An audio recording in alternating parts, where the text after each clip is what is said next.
কিভাবে শুরু করব সেটাই খুঁজে পাচ্ছি না। আজকে আর জিজ্ঞাসা করব না সবাই কেমন আছেন, কারণ শরীরের দিক দিয়ে সবাই ভালো থাকলেও দেশের যা অবস্থা মনের দিক দিয়ে কেউই ভালো নয়। সবাই আমার মতোই অপেক্ষা করে আছে যে কখন একটা সুবিচার হবে। দিনটা হচ্ছে শনিবার। সিস্টার আসেনি, তার বোনের বিয়ে, সে ছুটি নিয়েছে, সোমবার থেকে সে আসবে। তাই নিজের কাজ নিজেই করে নিচ্ছি, কারণ কোনো কিছুর জন্য কোনো কিছু থেমে থাকবে না।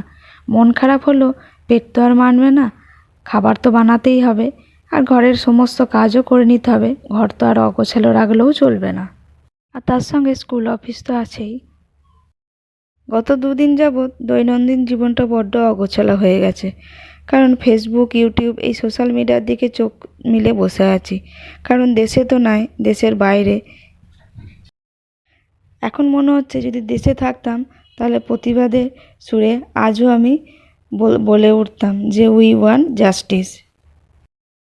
মেয়ে যখন আমার ছোট ছিল তখন থেকে হাজব্যান্ড আমার মেয়েকে শেখায় যে তোমার প্রতি যদি কেউ অন্যায় করে কিংবা তোমার সঙ্গে কেউ যদি খারাপ ব্যবহার করে, তাকে তুমি তার যোগ্য জবাব দেবে।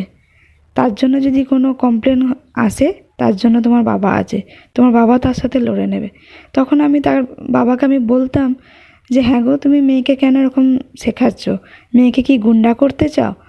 তখন আমি ভাবিনি যে এই দিনটার জন্যই হয়তো বলেছে। সে সত্যি খুব ভবিষ্যৎ দিকে বিচার করি কথাগুলো মেয়েকে শিখিয়েছিল। তা আজ ভাবি যে না, মেয়েকে ঠিক শিক্ষাই দিয়েছে।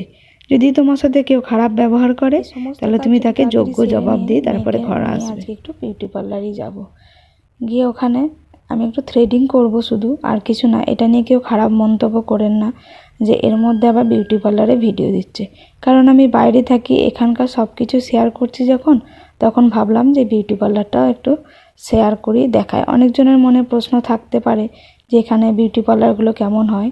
আলাদা কিছু নয়, ওখানে যেরকম এরকমই, তবে এখানে জেন্টস লেডিস সব একসাথেই থাকে পার্লারগুলো।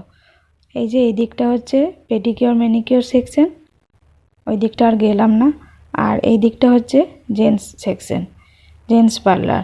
সেটা হচ্ছে এই যে এই ভাইটা যেটা হাই করলো, এই ভাইটারই পার্লারটা। তার কাছে আমি পারমিশন নিয়েই আমি ভিডিওটা করলাম।